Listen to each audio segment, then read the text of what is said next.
మాతృహృదయం పుట్టిన ప్రభువుతో తల్లి ముచ్చట్లు. రచయిత డాక్టర్ దేవదాసు బెర్నాడ్ రాజు గారు. స్వరం నాగమౌనిక. రోమన్ సామ్రాజ్యం అంతటా జనాభా లెక్కలు జరిగే రోజులవి. ప్రజలంతా ఎక్కడున్నా తమ తమ నేటివ్ ప్రాంతాలకు వచ్చి తమ పేరు నమోదు చేసుకోవాలి. ఎప్పటినుంచో దేవుని రాకకు ఎదురు చూస్తోంది ఈ లోకం. ఇప్పటిది కాది నిరీక్షణ.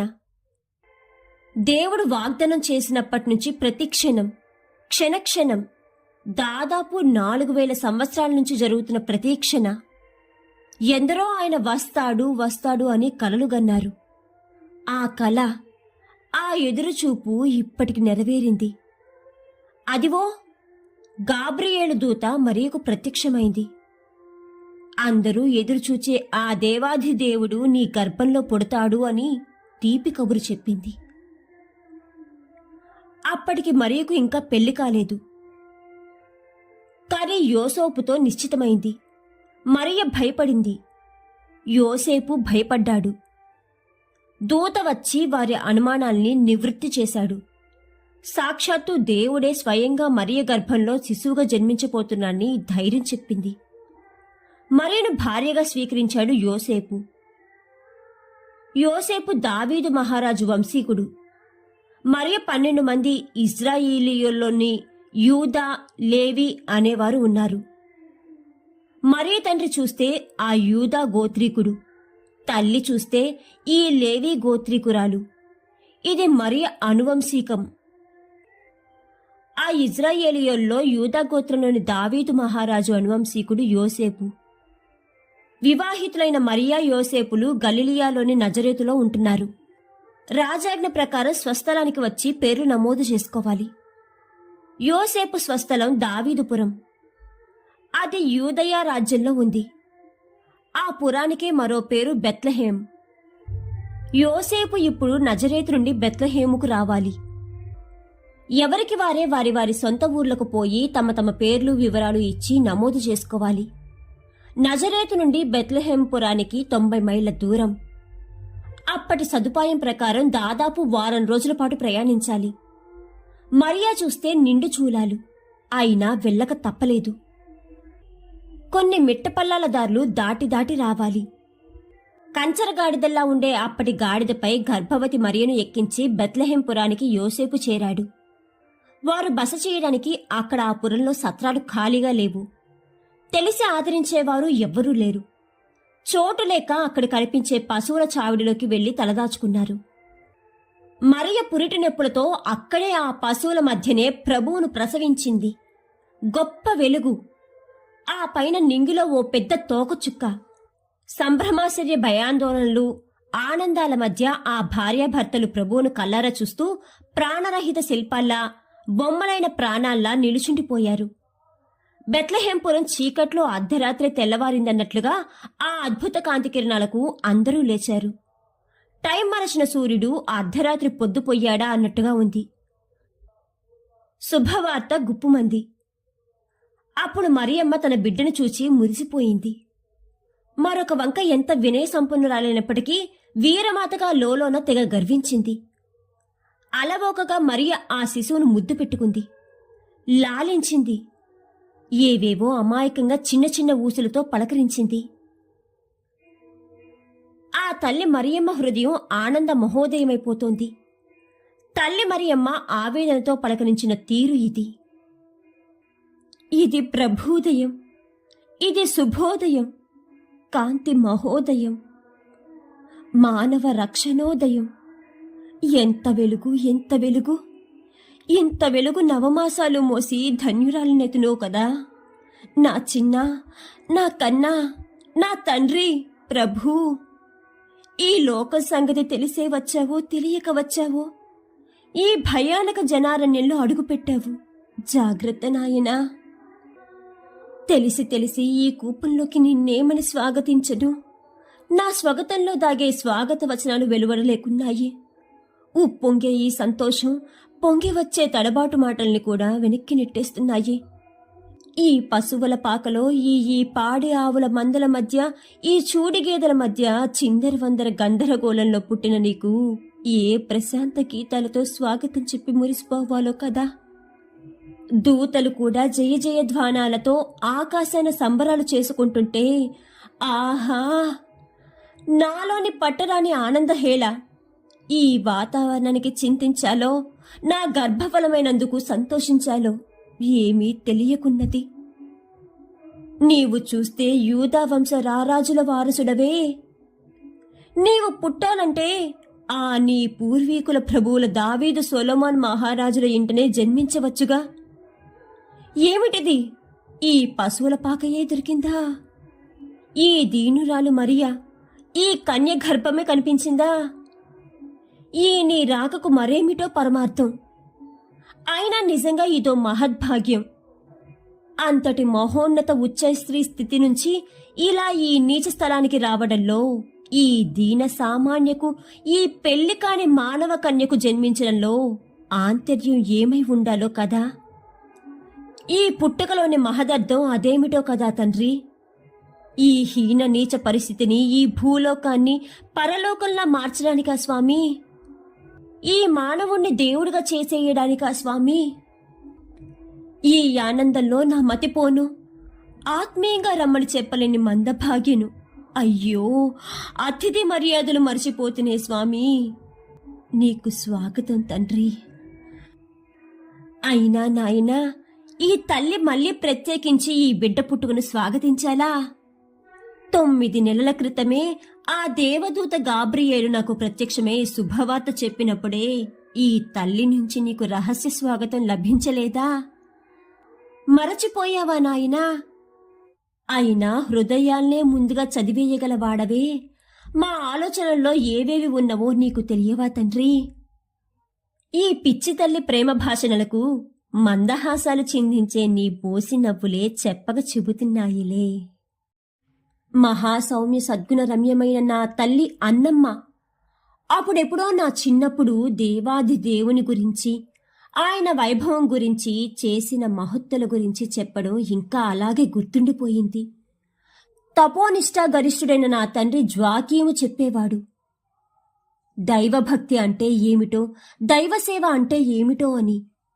అవన్నీ చిన్నప్పటి నుంచి విని విని ఇప్పుడు నిన్ను చూసేసరికి ఆ 2 మాటలకు అర్థం తెలిసింది. నీలోనే అంతా ఉందని ఇట్టే తెలిసిపోయింది మహాప్రభో. నేను లేక పుట్టినానని నా తల్లిదండ్రులైన అన్నా జ్వాకీములు నాకు తెలియకుండానే దేవదేవుని సేవకు నన్ను అంకితం చేస్తానని మాటిచ్చారట. అది ఈనాటికి ఇలా నిజమవుతుందని నేననుకోలే. ఈ యావత్ విశ్వసృజన వ్యాపార కళాచాతుర్యమైన ఆ మహాద్భుత దివ్య స్వరూపాన్ని అక్కడ పరలోకంలో తండ్రి స్థానంలో కూర్చోబెట్టి భ్రష్టమైన పూర్వనిర్మిత సృష్టిని సరిదిద్దడానికై ఇక్కడ ఈ భూలోకంలో ఇలా ఈ పుత్రావతారం ఎత్తావా తండ్రి? నీ అద్వితీయ స్వరూపంలోని ద్వితీయ స్వభావానికి అభినందనలు. ఇలా మమ్ము చేరినందుకు అభివందనాలు. ఎన్నిసార్లు నిన్ను చూడాలని, నీతో మాట్లాడాలని ఎందరెందరూ మా పూర్వీకులు నోవా, అబ్రహాం, మోషే, దావీదు వంటి మహామహులు ఎంతగా తప్పించి విఫలమైపోయారో కదా. కొండల మాటను ఉంటూ పొదల చాటును దాక్కొని వారికి నీ దివ్యమంగళ స్వరూపాన్ని చూపకుండా మాట్లాడేవాడివట. అదేమిటో నేడు నాకెంత భాగ్యం! స్వయంగా నాకు ముద్దుల బిడ్డగా దర్శనమిచ్చావు. ఇది చాలు ఈ జన్మ సాఫల్యానికి, నా జీవన సార్థకతకు. ఇర్మియా, మేకా, యెషయా వంటి మహాప్రవర్తలకు లేని అదృష్ట రేఖ నేడు ఈ మరియకు దక్కడం ఎన్నెన్ని జపతపాల పుణ్యమో కదా. మీ రాకకు మాకున్న 2 కళ్ళలాగే అటు ఇస్మాయేలీయులు, ఇటు ఇస్సాకీయ ఇస్రాయేలీయులు ఎదురుచూస్తున్నారా? పాత చింతకాయ మత ఛాందసానికి కట్టుబడ్డ యూదా మతీయులకే మీ రాక ఒక సవాలా? ఎన్నిసార్లు ఈ నీ ప్రజలకు ఎలా సూచనలు ఇచ్చినా, అద్భుతాలు చేసి రక్షించినా అర్థం చేసుకోవడం లేదని, మార్పు రావడం లేదని, ఇక ఏ లాభం లేదని ఇలా నీవే స్వయంగా మమ్ము చేరినావా? మా మార్పు కోరినావా? నేను చూడాలనుకున్న వారికి కనిపించక, నీ పలుకులు వినాలనుకున్న వారికి వినిపించక ఎందుకయ్యా ఈ కాలాన్ని, ఈ మనుషుల్ని కోరుకున్నావు, ఇలా దర్శనమిచ్చావు? ఎంత ప్రేమ లేకపోతే ఇలా ఈ మానవ రూపంలో ఈ మానవ కన్యకు ఓ పరిపూర్ణ మానవునిగా జన్మించి ఉంటావు. దైవ పదవి విడిచి ఇలా ఇంత దిగివచ్చుటకు ఏమంత అవసరమో తండ్రి. ఎన్ని యుగాలకు అందని అదృష్టం ఈ మా కాలానికి దక్కిన సౌభాగ్యమే కదా. అలనాడు పెరిగిన అసూయ ద్వేషాలు, దానివల్ల హత్యలు, హవ్వ ఆదాముల కుమారుడు కయ్యూనుకు పడ్డ శిక్షలు మళ్ళీ మాకు వేయరాదు. ఇలా నీవే వచ్చి పరిష్కరించాలా? నిన్ను కాదని పిచ్చి బొమ్మల్ని ఆరాధించే రోజుల్లో, లైంగికంగా కామంతో కన్ను మిన్ను కానరాక ప్రవర్తించే రోజుల్లో నోవాలాగా జలప్రలయం రప్పించి మరో కొత్త లోకంలా ఈ భూలోకాన్ని చేసేయొచ్చుగా. ఓహో, అప్పట్లో వారికి అటువంటి ప్రళయాలు ఏవీ చేయనని మాటిచ్చావు కదూ. అందుకే వాగ్దానంలా, ఆ మాటకు చిహ్నంలా ఆ నింగిపై ఇంద్రధనస్సు నిలబెట్టావుగా. మరిచిపోయాలే, మేం మరచినా నీవు మరిచేది లేదుగా. మాట తప్పని దేవుడవే. అవురా, ఆ శారా ఎంత పనిచేసింది. మా పూర్వీకురాలైతే అయ్యింది గాని ఇంత దారుణమా? పిల్లల్లేరని తన పని మనిషి హగర్ని తన భర్త అబ్రాము చెంతకు ఆ రాత్రి పంపించి వారసునిగా ఇస్మాయిలు పుట్టాడని సంబరం చేసుకుని తనకు ఇస్సాకు పుట్టిన తరువాత ప్లేటు మార్చేసి, పాపం హగర్ని అడవుల్లోకి కొండల్లోకి తరిమేస్తే ఇక ఆ చిన్నారి బిడ్డ ఇస్మాయిల్ ఏమైపోవాలి? ఓ తల్లిలా యోచించాను తండ్రి. నీ చిత్తం ఎట్టిదో తెలియక ఏదో పలికేశాను. నన్ను క్షమించవో తండ్రి. మనిషిలో అహంకారం పెరిగి ఎంతటి తారాస్థాయికి చేరుకుంటుందో. బాబిలోను మందిర నిర్మాణ సమయంలో నిన్ను కాదని బయలుదేవతారాధన చేయడం, విచ్చలవిడి కామ ప్రవర్తన సాగించడం, నాకిక తిరుగులేదన్న అహంభావంతో గోపుర నిర్మాణం చేపట్టడం, భాషలు తారుమారు చేశావుగా తండ్రి. ఈ కంప్యూటర్ యుగంలో మళ్ళీ ఏం అఘాయిత్యం ఏర్పడనుందో, ఏమేమి నేర్పించాలని వచ్చావో కదా స్వామి. 40 ఏళ్లపాటు నీ బిడ్డల్ని బానిసలుగా చేసుకున్న ఐగుప్తీయుల్ని, అదే బానిసల్లోంచి యోసేపు మోషేలిద్దరు పాలకుల్ని పంపించి ఒక విప్లవ జ్యోతి రగిలించావే. అహో అద్భుతం నీ చరితం కదా. ఇశ్రాయేలీయుల్లోని రాజులు, మహారాజులు, ప్రభువులు ఏలిన ఈ యూదా వంశంలో నుండి వచ్చిన మహాప్రభువులు మీరు. సామాన్యులు కారు. తల్లిగా నేనెంతటి ధన్యురాల్లో ప్రభూ. అవును, ఆయన తండ్రి యోసేపుకు కేవలం ఆ చెక్క పని తప్ప మరేమీ తెలియని అమాయకుడు. ఈ వడ్రంగి వృత్తిలో చాలీ చాలని సంపాదన ఈ బీదరికు నీకేలా? నీ తాత ముత్తాతలు యోసేపు, మోషే, దావీదు, మహారాజులు, ప్రభువులు. ఎందుకు ఈ పేదరాలి ఇంట సామాన్యునిగా పుట్టావో కదా. ఈ నిత్య దారిద్ర జీవన భారాన్ని ఎలా ఈడ్వగలవో తండ్రి. పేరుకు ప్రభువులే కాని కష్టాల భార సామ్రాజ్యాలకు చక్రవర్తులు వారు. స్వాగతం ప్రభూ. మంచు తెరల మధ్యలో నల్లటి ఊలు దుప్పట్లు కప్పుకున్న వీడిని చలిని 2 చేతులతో బలంగా ఆపుకుంటూ చలిమంటల చుట్టూ కూర్చున్న గొల్లలు అదిగదిగో వస్తున్నారు. తోకచుక్క కబురందింది కాబోలు. దూత వచ్చి శుభవార్తల తీపి అందించి ఉంటాది కాబోలు. హడావిడిగా వస్తున్నారు. ఈ చీకటి నుంచి, ఈ చీకో చింతల నుంచి విడుదల దొరకనుంది. మా కోసం రక్షకుడు పుట్టాడు, మాకేం భయం అంటూ తెగ మురిసిపోతున్నారు. శుభవార్తను అందించవచ్చిన ఆ దూతను చూచి గడగడలాడిన ఆ గొల్లలు, తోకచుక్కను చూచి పంట పొలాల్లో బెంబేలెత్తిన ఆ పాలెగాండ్రు నిజంగా నేను చూసేసరికి వారిలో భయాందోళనలన్నీ పటాపంచలైపోయాయి కాబోలు. పాటలు పాడుతూ గంతులు వేసుకుంటూ వస్తూ ఉన్నారు. వారిని చూసి ఇవిగో ఈ మూగ జంతువులు తమ తమ వాలాలు ఆడిస్తూ ఉన్నాయి. తమ చెవులు రిక్కించి ఆసక్తిగా వింటూ ఉన్నాయి. అదిగో బెత్లెహేంపురి కదిలి వచ్చింది. ఈ అర్ధరాత్రి అప్పుడే తెల్లారిపోయిందని కొందరు వాకిళ్ళూడ్చే అమ్మలక్కలు, పాలు పిదకపోయే పాలెగాండ్రు అవన్నీ మానేసి ఇదేదో వింత చూద్దామంటూ చుట్టూ మూగారు. వారినొకసారి చిన్నారి చూపులతో పలకరించవో తండ్రి. ప్రభూ, చూశావా ఆ తల్లుల్ని, చంటిబిడ్డ తల్లుల్ని? ఆ పసిబాలురు నీకంటే 2-3 నెలల పాటు తేడాతో కనిపించే చిన్నారులు. అరుగో, వారు ఆడించే 2-3 ఏళ్ల బాలురు అందరూ నిన్ను చూడ ముచ్చట పడుతున్నారు. నీ పుట్టుకతో వ్యాపించిన ఈ కాంతి తటాకంలో వికసించిన తెలికల్వలుగా ఎంత హాయిగా ఆడుకుంటున్నారు. నీ ఈ రాకను సుస్వాగతం చెప్పడానికేమో, నీ కోసం వీర సైనికులుగా ఉండటానికేమో ఎలా ఆతృత పడుతున్నారో చూడు. వీరిని చూస్తే ఈ ప్రాంత మహారాజు హోరోదు రాజు తప్పకుండా అసూయపడిపోడా? ఆ పుట్టినవాడు నాకంటే గొప్పవాడా? అవురా, ఇచ్చిన మరో రాజాది రాజా అని భయపడిపోడా? బాలక, చేతిలో ఉద్గ్రంథాలు, వారికి సహాయకుల చేతుల్లో పెద్ద పెద్ద పెట్టెలు. ఏ చుట్టాలింటికో మరే మహారాజు కోటకో వస్తున్నట్టు ఇటే వస్తున్నారు. ఆ వచ్చేది గొప్ప జ్యోతిష శాస్త్రుల్లానో మహాజ్ఞానుల్లానో ఉన్నట్టు కనిపిస్తున్నారు. స్వామి, మతిపోయే వీరుగాని దారి తప్పు ఇటు వస్తున్నారా ఏమి? కాదు కాదు, వీరు బాలరాజును చూడడానికే వచ్చిన 3 రాజులు. ఎవరో మహావీరాధివీరుడు ఈ ప్రాంతంలో పుట్టబోతున్నాడని పూర్వలేఖనా శాస్త్రాలు చెబుతున్నాయి. దానికి సాక్ష్యం అపూర్వంగా ఈ నింగిపై పొడిచిన ఈ తోకచుక్కే అని హోరోదు రాజును కలవగా, నాకన్నా మహారాజు నాకు ఈ నేలలో పోటీయా అని కలత చెంది చూచి రమ్మని ఆచూకీకై పంపగా వచ్చిన 3 జ్ఞానులు వీరు. అవిగో, ఆ పెట్టెల్లో ఉన్నవి ముచ్చటపడి తెచ్చిన 3 కానుకలు. సాంబ్రాణి, బోల, బంగారాది ఆత్మీయ కానుకలు కాబోలు. చూడండి మరి. నాయనా, నీకంటే ముందు ప్రవక్తలు వచ్చారు, యాజకులు వచ్చారు, దీర్ఘదర్శులు వచ్చారు, రాజులు భక్తులు వచ్చారు. ఇంతకు నీవెవరవో కదా? తీరా చూస్తే నీలో వీరంతా ఉన్నట్టే ఉంది. ఇది నిజమా నా మతి భ్రమయా? ఈ మహాద్భుతాన్ని నమ్మలేకున్నానే. తండ్రి మాట జవదాటక ఈ పనులన్నీ చేయ సిద్ధపడ్డ మహావిధేయుడిలా ఉన్నావే. ఈ లోకాన బిడ్డలగన్న తల్లులు ఎందరూ లేరు. వారెవరికీ లేని భాగ్యం నాకు దక్కినా ఇది నిజంగా దైవలీల తప్ప మరేదీ కాదే.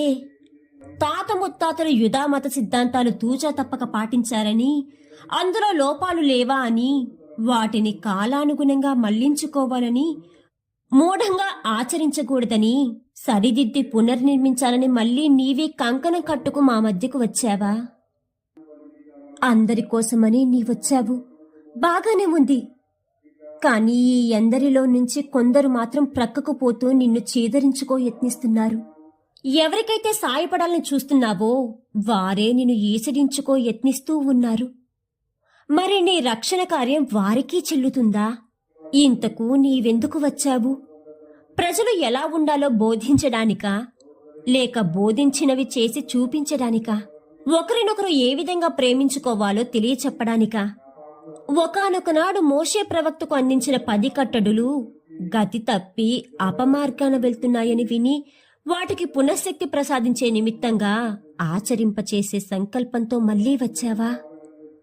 అభ్యుదయం, తిరుగుబాటు, విప్లవం వంటి భావాలకు చర్యలకు చైతన్యవంతంగా బీజాలు నాటనున్న మహాప్రభుని ధ్యేయాలను తక్కువ అంచనాలేకు తల్లి.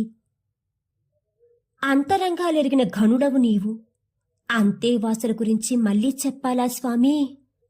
దైవశక్తి వినియోగించ నిరాకరించే నీవు ఇక్కడ ఎలా ఉండగలవు? అయినా ఇంత అమాయకుడవు, మానవునిగా ఎలా మసలగలవు? అయినా ఇక్కడ ఒంటరిగా వీధిలో నిలబడితే చాలు, మారుబేరాలకు అమ్మేసే కిరాతకులున్నారు. నీతులు చెప్పేవారికి గోతులు తీసి పాతేసే హంతకులున్నారు. హితం అందిస్తే హతం చేస్తారు, బ్రతుకున్న వారికే సమాధులు కడతారు. ఈ లోకానికి నీవు మానవునిగా వచ్చావు. దైవశక్తి చూపించి తప్పించుకోవడము తెలియని అమాయకుడవు. ఎలా బ్రతుకుతావో కదా నాయనా. చిన్నపాటి కష్టానికే అల్లాడిపోయే ఈ ప్రజానీకానికి బాధలో, వేదనలో, కష్టాల్లోని లోలోతు అయిన మరణాన్నే అనుభవించి మానవుడు మానవుని కోసం ఎలా త్యాగం చేయాలో నేర్పించనున్నావా? నీ పుట్టుకతోనే కాలం మళ్ళీ కొత్తగా పుట్టి కొత్త క్యాలెండరు ఆకుల్ని తొడిగింది. నిజంగానే కాలరేఖను గీచిన మహనీయుడవయ్యా. కాలరేఖల్ని అనుశాసించిన ఘనుడవే. నీ ఈ పుట్టుక విశ్వవ్యాప్తంగా నీ, నా, మన, తర, తమ భేదరహితమై మహనీయమై, కమనీయమై, రమణీయమై అందరిలోనూ మహోత్సవంగా సాగిపోతోంది. ఒక ఆరాధనగా, ఒక కాంతి పండుగగా ఇది క్రిస్మస్గా వైభవోపేతంగా సాగిపోతోంది. చిన్న పెద్ద బీద పిక్కి అందరూ నేడు కొత్త దుస్తులతో నీ జన్మదినాన్ని ఎలా జరుపుకుంటున్నారో చూడు తండ్రి. ఈ మానవుణ్ణి మహనీయునిగా నీలా దేవుణ్ణి చేయడానికి నీవు వచ్చినట్టుగా మాకర్థమైపోయింది. తండ్రి, నీవు ఎన్నిసార్లు ఇలా పుడితే మేం మారిపోగలమో కదా. ఆ మహనీయత సాధన కోసంగా మళ్ళీ మళ్ళీ పుట్టు స్వామి, వీలైతే మాలో క్షణక్షణం జన్మించు స్వామి. నీలోని ఈ త్రయైక రూపం మాకింకా అర్థం కాకుండా పోయింది స్వామి. నీకంటే ముందున్నవాడు తండ్రి. ఆయన సృష్టించింది ఎప్పుడైతే దారి తప్పి ప్రవర్తిస్తుందో మళ్ళీ ఆయన పంపగా వచ్చిన ప్రియకుమారుడవు నీవే అని విన్నాం. అయితే ఈ పిచ్చి తల్లి సంగతేమిటి స్వామి? సరే, అర్థమైందిలే. ఈ పథకంలో రేఖామాత్రంగానైనా ఈ పాటి 9 నెలల భారం మోసే భాగం పంచుకోవడం ఎంత భాగ్యమో కదా. ఆ భ్రష్టమైన సృష్టిని నీవు రక్షించడానికే వస్తున్నావా స్వామి? అయితే తదనంతరం ఈ లోకపాలకునిగా పవిత్రాత్మ ఒకరు నిత్యం ఇచ్చటనే ఉంటారని విన్నాం. నిజమేనా? మీరు ముగ్గురా? ఒక్కరిలో ముగ్గురా? ముగ్గురిలో ఒక్కరా? ఇదో అంతెరుగని నిగూఢ పరమరహస్యంలా మిగిలిపోయింది. కనీసం నీవైనా కసరక బెదరకొట్టక ఇక బోసి నవ్వులు ఒలకబోసి వివరించవో స్వామి. నాయనా, అరుగో యూదులు, ఏనాటివో పాతకాలానికి వర్తించే అర్థం పర్థం లేని యూదా మత గ్రంథంలోని సూత్రాలు వల్లిస్తున్నారు. ప్రజల్ని ప్రక్కదారి పట్టిస్తున్నారు. ఆచారాల్ని తూచా తప్పక పాటించాలని, లేనిచో నరకానికి పోతారని ఏవేవో చెబుతున్నారు. ఈనాటికి కాలానుగుణంగా అన్వయిస్తూ అర్థమయ్యేలా కాస్త సింపుల్గా వివరిద్దువు గాని త్వరలో మాటలు నేర్చుకోవా? రగిలే ఓ మహోన్నత విప్లవ జ్యోతి పుట్టిందని కొందరు పండుగ చేసుకుంటున్నారు. ఇది నిజమా స్వామి? కొత్త బట్టల్లోనే పండుగ ఉందని చాలామంది మోసపోతున్నారు. కానీ కొత్త మనసుని సంపాదించలేకపోతున్నారుగా. తోటి మనిషికి నీ ప్రేమ పంచలేనప్పుడు ఇవన్నీ అవసరమా తండ్రి? పరమతీయులకు వీరి చేష్టలతోనే నీ సత్యాన్ని ప్రబోధించాలిగా స్వామి. అప్పుడేగా నీ పుట్టినరోజు పండుగకు అర్థం, పరమార్థం. సమతవు నీవని, మమతవు నీవని, దీనహీనులకు దయాకారుణ్యమే నీవని, దిక్కుమాలిన జనానికి దిక్కు నీవని అందరూ పండుగ చేసుకుంటున్నారు. ఇది నిజం కాబోతుందా స్వామి? తనకు ఏ మహారాజో పోటీ పడవచ్చాడని అసూయతో కక్ష పెంచుకొని అప్పటి పాలకరాజు నిన్ను చంప యత్నించునేమో. కాని మన స్వీయ మతస్థులైన యూదులే ఆ పని తమ కుట్రలచే చేయబూనినచో ఇంకెవ్వరికి చెప్పుకోగలము? అందున ఈ కన్న తల్లి కళ్ళ ముందే వారు నీకు అపకారం తలపెట్టుచో నా మొర వినడానికి ఆ తండ్రి దేవుడే దిగిరావలను కదా. ఈ పచ్చిక గరిక మొనలపై నిలిచిన నీటి బిందువులు స్వచ్ఛమైన నీ కీర్తి చరిత్రను మోయలేక ఈ భూమాత హృదయ కుహరంలో దాచుకోవాలని ఆశిస్తున్నట్లుంది స్వామి. తండ్రి, ఏ తల్లి కూడా నాలాంటి దురదృష్టగా మిగిలిపోకూడదు, ఇంకెక్కడా ఉండకూడదు. ఏ తల్లి అయినా తన కుమారుని మరణయాతన తన కళ్ళతో చూడకూడదు. ఏ తల్లి నాలా ఇలా అయినా కన్నీరు మున్నీరుగా మిగలకూడదు. ఏదేమైతేనేం ఓ వీర కరుణమాతగా ఈ మరియమాత లోకంలో నిలిచే భాగ్యం నీ వల్లే దొరికింది స్వామి. నీ వల్ల ఈ చీకటి లోకానికి ఓ వెలుగు, నీ వల్ల ఈ చీకు చింతలకు ఓదార్పు, నీ వల్ల అనేక దుర్గుణ బంధాల ఈ లోకానికి ఓ రక్షణ కలగాలి స్వామి. అదే క్రిస్మస్. నేను విడువను, ఎడబాయను అంటూ మా వెంటే ఉంటానని మాటిచ్చావుగా. అర్థం ఇదేనా స్వామి? కలకాలం నీవే మా తోడు నీడలా నిలిచిపో స్వామి. చిరకాలం నీకు జోలపాటలా మిగిలిపోతా. ఇక్కడ ఈ పశువుల శాలలో ఊయల కట్టి నిన్ను పరుండబెట్టి ఊపుతూ నీకు జోలాలి పాట వినిపించలేను. ఇదివో నా మనోడోలికలో శయనించు స్వామి. ప్రేమ మీరా నీకు మా జనపదాల జోలపాట వినిపించు స్వామి. హాయిగా నిదురపో తండ్రి. కోకిలమ్మలు వచ్చి పాడలేవని నీకై కవి కోకిలమ్మలతో పద్యాలు పాడిస్తాలి. చిలకమ్మలు వచ్చి పలకలేవని నీకై తెలుగు పలుకులు తెచ్చి తినిపిస్తాలి. ఈ తల్లికి ఇంతకన్నా మహద్భాగ్యం ఇంకేమి కావాలి? ఇది చాలదా? ఇది చాలదా? ఈ తల్లి బ్రతుకుకు ఇది చాలదా? ధన్యోస్మి, ధన్యోస్మి మహాప్రభో, ధన్యోస్మి ప్రభు. మాతృహృదయం, పుట్టిన ప్రభువుతో తల్లి ముచ్చట్లు. మీకు కనుక నచ్చినట్లయితే please like, share and subscribe to our channel.